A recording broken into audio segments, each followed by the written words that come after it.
À Djamé, Renault, quartier Antenne. Il est 4 heures du matin lorsque nous retrouvons Gédéon à son domicile. Dès son réveil, le jeune homme s'apprête pour le travail. La vingtaine révolue, Gédéon est bagagiste. Une fois prêt, direction le marché. Il est maintenant 6h30. Entre les klaxons des véhicules et la densité de la foule, Gédéon essaie de se frayer en chemin. Il vient de trouver sa première cliente. Malien d'origine, depuis son arrivée en Côte d'Ivoire, c'est ce métier qu'exerce Gédéon. Selon lui, c'est avec ce qu'il gagne qu'il se prend en charge et parvient à donner un coup de main à ses parents au Mali.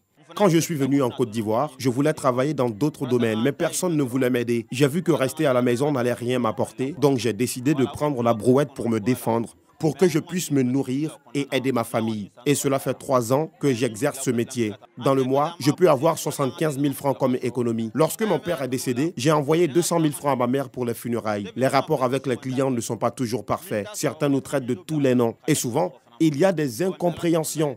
Au niveau du prix, malgré ça, on s'en sort.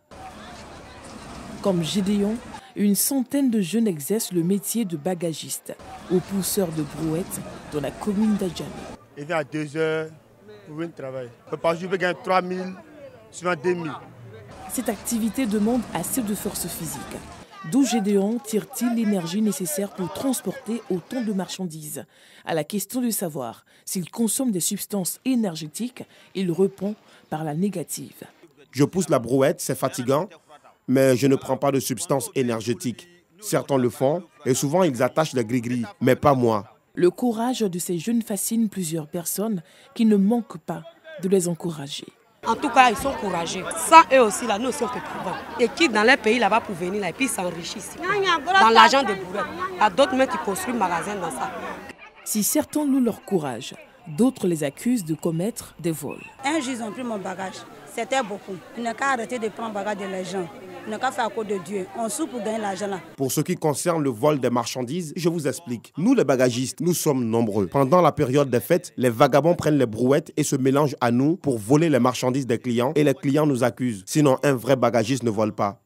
Face à cette situation, des dispositions ont été prises selon le conseiller technique du maire d'Adjamé que nous avons rencontré pour en avoir le cœur net. Nous avons dû prendre des mesures. Désormais, pour exercer dans ce domaine, tu te fais recenser, tu te fais connaître. Tu as même une blouse qu'on n'a pas encore pu appliquer avec un numéro. Et ta charrette en même temps porte aussi le même numéro.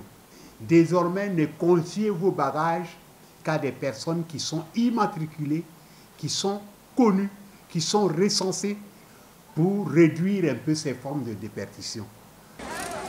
Selon les bagagistes, il n'est pas évident de sortir à 3h ou 4h du matin pour aller exercer ce métier. Certains d'entre eux se font agresser, parfois des bagarres éclatent. L'insécurité est répandue dans ce milieu, d'où l'application de certaines mesures dans les gares routières. Ceux qui viennent à 3h du matin, je ne pense pas que c'est vraiment un danger, sinon ils n'allaient pas le faire. Parce qu'ils connaissent tellement le milieu. Vous savez, les gens se plaignent beaucoup d'Adjamé qu'il y a des vols à la tire, il y a des attaques. Mais je vous assure que très souvent, c'est dans la journée, quand il y a du monde, que ces genres d'opérations se déroulent.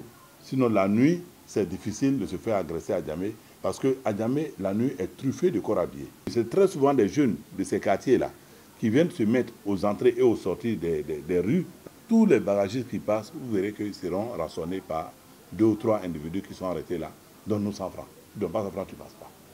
C'est un épiphénomène que nous combattons depuis près de 6 ans. Il est 18h lorsque nous retrouvons Gédéon à sa descente du boulot. Une journée de dur labeur selon lui. Ce jour, il a gagné la somme de 5 500 francs CFA.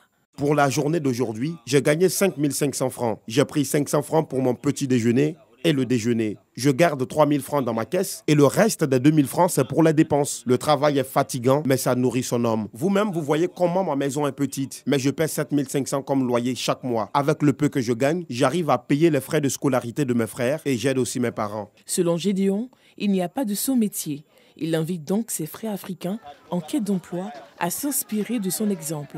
Plus tard, Gédéon entend ouvrir un magasin de vente de produits alimentaires avec les économies qu'il a réalisées en exerçant le métier de bagagiste.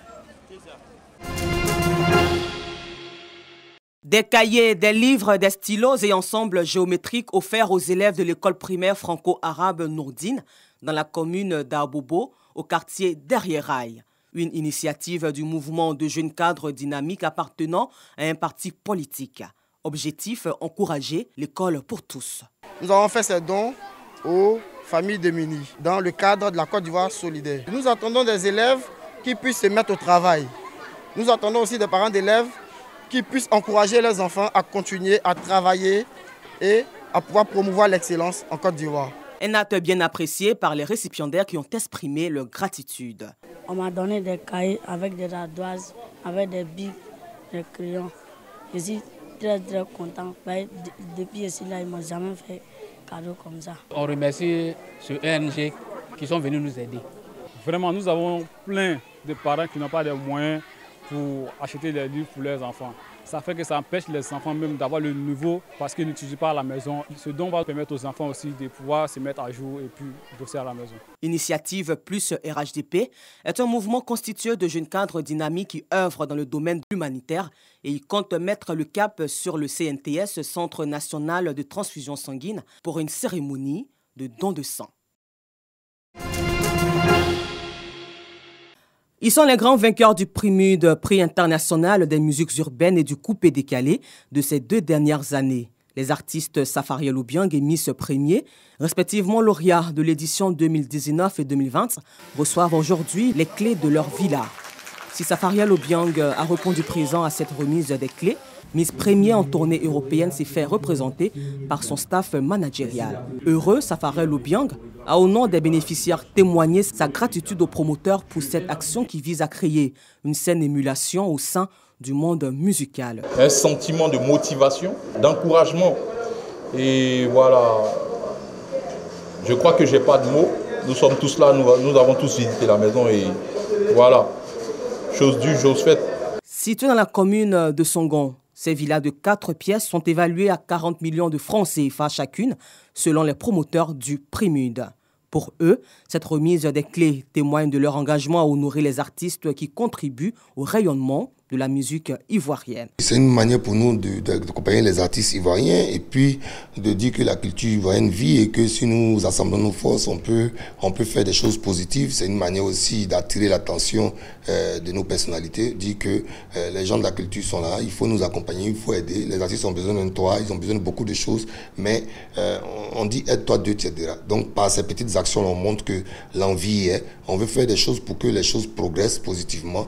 Et donc quand nos autorités voient que nous-mêmes on se bat à notre niveau, effectivement ils viendront nous accompagner. On remercie le promoteur qui nous a assuré qu'il n'a pas encore fini les travaux, mais on voulait le remercier déjà. Le prix international des musiques urbaines et du coupé décalé est une cérémonie de distinction des meilleurs acteurs de la musique ivoirienne. Sa 6e édition se tiendra le 14 novembre prochain.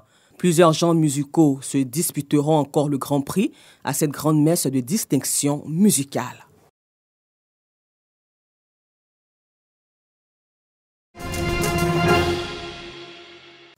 Bafoussam, Cameroun. Isabelle est venue dans ce service de pédiatrie avec son bébé prématuré. L'hôpital dispose de couveuses interactives. Elles sont équipées d'une unité de photothérapie, de capteurs et d'une caméra.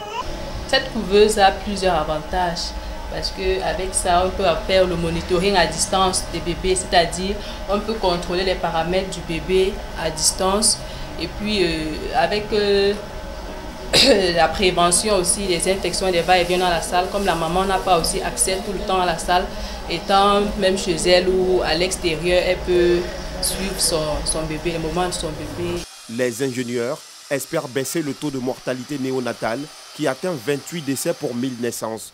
Le pays est souvent confronté à des coupures de courant. Les couveuses sont équipées de batteries rechargeables. J'ai accouché. Il est sorti avec un poids à moins de 2 kg. Il avait 1,8 kg. Bon, le centre où j'ai accouché, ils m'ont référé ici. Là, et depuis ce jour, il a 2 semaines aujourd'hui. Il a déjà un bon poids. Bon, sa couleur aussi, la couleur de sa peau aussi, qui n'était pas bonne, il est rosé comme on a pu constater tout à l'heure, c'est une bonne chose. Et aussi, il pleut normalement.